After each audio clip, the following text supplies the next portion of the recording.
Yeah. Does the security industry have a career path? Absolutely. For any age, sex, gender, whatever it is. Yeah. But it's getting the people in it in the first place. We're back for another Talk About It Tuesdays, and today we have the lovely Jacey Bloomberg. Jacey, I'm going to pass over to you to give a introduction, let us know what you do and how you got there. Okay. Well, you've done the name introduction, Jacey Bloomberg, a little bit of a different one. Nothing to do with a financial institute, unfortunately, but you know, one can live in hope. Worked in the security industry for coming up for 15 years. Yeah. Got into the security industry. I used to work in retail, and after having my son, decided that I wanted to do something a little bit different where I could add some more value. And through my journey in retail, I'd never worked with a security provider that could give really good customer service. Yeah. I was always very conscious of the fact that the security officer 15 years ago was the first and the last person that you saw when you walked into any of those environments. So that's how I got into security. I've had a number of roles over the years, starting as a client liaison manager. So a client liaison manager was really to make the client the center of everything that you do. So instead of you having a plug and play security delivery mechanism, what you would do is go and do a what's important to you conversation with the client, so that you could bespoke build around their business ethos what that security provision looked like, not from a CCTV perspective, but from a personal interaction and behavior perspective. Yeah. Did that.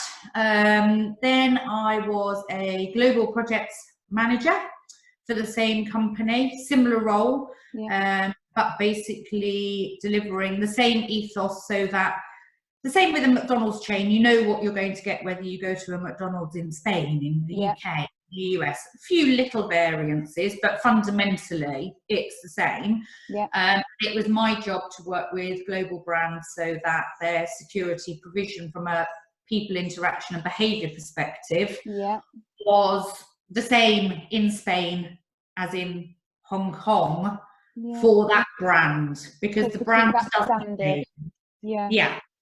So then I did that. Then I did some consulting as a change manager across a number of different platforms, and then came to the company that I'm with now and wrote a program that combines front of house and reception to look at increased customer service, obviously, but also to encourage a bigger diversity and a better gender mix within the security industry. Changing the mindset of the security industry has been the bigger challenge, although I have to say over the last couple of years I'm really seeing a shift. I can remember walking into boardrooms and being the only female in the boardroom, and there was an automatic assumption that I was there to take the notes. And the change. I mean, we hear it so often. It's almost a cliche, but it's true. It's true. And because I don't have a gender specific name, obviously, when we did the round table introductions, and I would say I'm Jacey Bloomberg, I'm the director. People's faces and body language used to change enormously, and they'd be, oh. Now I'm finding that it's very rare I walk into a room that I'm the only female, which is amazing. Isn't that assumption? And there is certainly a swing, in my opinion and from my experience, into accepting that if you're female and you work in security, it's not because you used to be in the armed forces. It's not because you used to work on the door of a nightclub and they needed to have a female. It's because you've got something to offer and you're passionate about in the industry.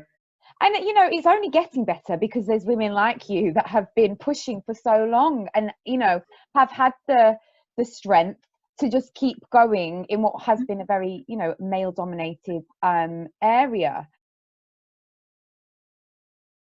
Part of your overall objective for this program was to ensure that it was a diverse workforce that you were bringing in. How easy or difficult was that? Because I asked that because if it was difficult, then you know there's maybe we can understand more why there is such a lack of diversity. But if it wasn't that difficult, then what did you do that other people can use? I think doing it wasn't difficult. Changing the mindset of a number of influential people and clients within the security industry has probably been the bigger challenge.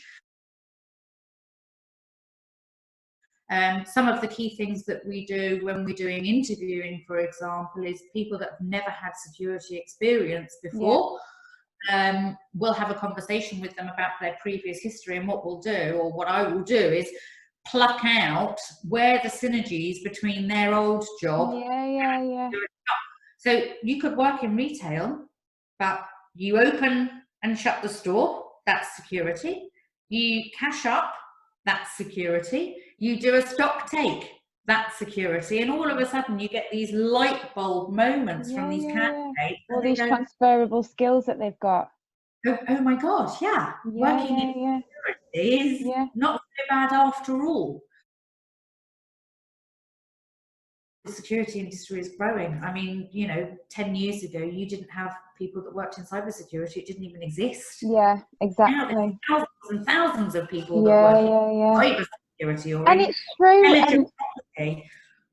And I went to an event recently, Jacey, and it was a cyber, it was a women's in cyber event, and I've never really thought that those type of events were relevant for me to attend. I just thought I would add no value, and I even thought I probably won't even really understand what, you know, what the speakers are talking about. But because one of the things I'm trying to do is open up accessibility to careers and help people to understand a bit more on how they get here or how they get there, I thought, you know what, I need to go and I need to understand a bit more. We talk about all the time this convergence between physical and cyber, but what is it? What is the convergence? How do people cross over? Because I've seen people do it, or you know, on their like profiles or CVs. So I went, and just like what you're saying, you don't have to get into it. You don't have to be techie, because actually everything about security is actually understanding business. You know, you can't do your role as a security officer if you don't understand the bigger picture and the context in which you're doing it. And it doesn't matter whether you're doing it for an individual or a big, you know, global organization. And one of the things they were saying is, and it's all again like what you're saying, even though people don't have a badge, they potentially have really relevant transferable skills, because now security is way more, you know, it arguably always has been way more than standing there. But now we are in an environment, I think, where there are much bigger expectations, and for us as an industry, I think, to prove our worth and to build the perception and, you know, the value of what we offer, we have to be a bit more holistic in what we do. Even if we look at the current climate and situation that we're in at the moment with this COVID, so for many, many, many years, and in some cases centuries, doctors, nurses, cleaners, food delivery driving people, manufacturers, producers of you know, everyday necessities and security have always been considered as not necessarily particularly desirable or critical jobs. And now all of a sudden we're in an environment caused, you know, by whatever it is, but we're in an environment where everybody that is on that key worker list now was previously considered to not necessarily be a skilled member of our community. No? What a U-turn. Yeah. What And are you to now our an country would opportunity? not be running without any of them. Exactly, exactly. You know, and I think that out of this, for our industry, I certainly, and for all of those industries that I mentioned, I certainly think that there will be a newfound respect, desire, Yeah. and aspiration to work in it, to work around it. So, you know, face of adversity, something Yeah.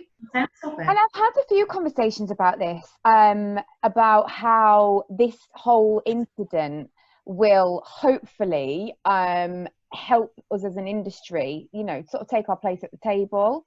Mm-hmm. But there, on the plain devil's advocate here, sorry, Jacey,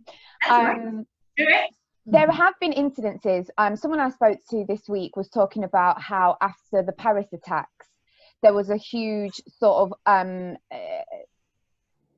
more respect sort of for the security industry, for the private security industry. But it almost seems that when these big incidents occur, you know, everyone's all about security and they can see the value and the importance. But then does it almost dip off again when there isn't that sort of critical need? We're not in an emergency, a pandemic situation. I think so. It's a tricky one, and you're absolutely right to bring it up. I think that when you go through something of this level of severity that goes on for as long as it has gone on for, I think that of course there's going to be a peak and a trough in activity, and it will level out. But I think that it will level out at a considerably higher, more improved level than where it started. Right, yeah. I think when you have a one-off incident, as terrifying and as heartbreaking as those situations can be, you're absolutely right. It's like, and I'll put it a little bit into context. I had my car stolen before Christmas.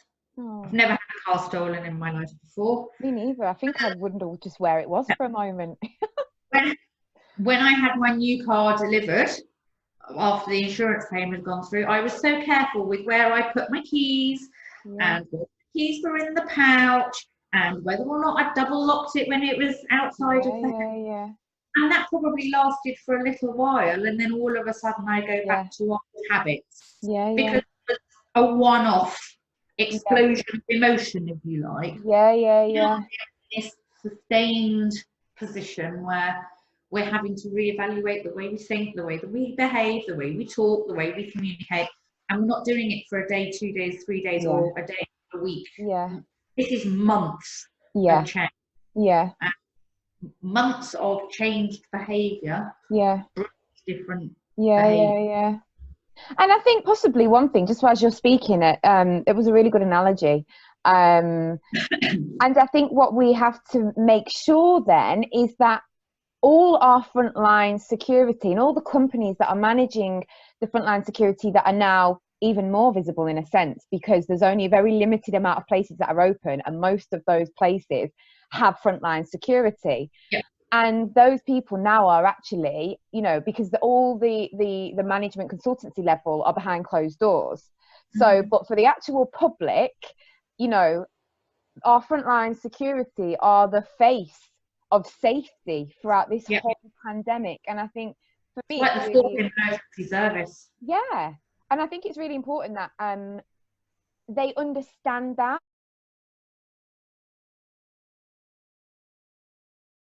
Jacey, thank you so much. Pleasure. Absolute pleasure. Thank you.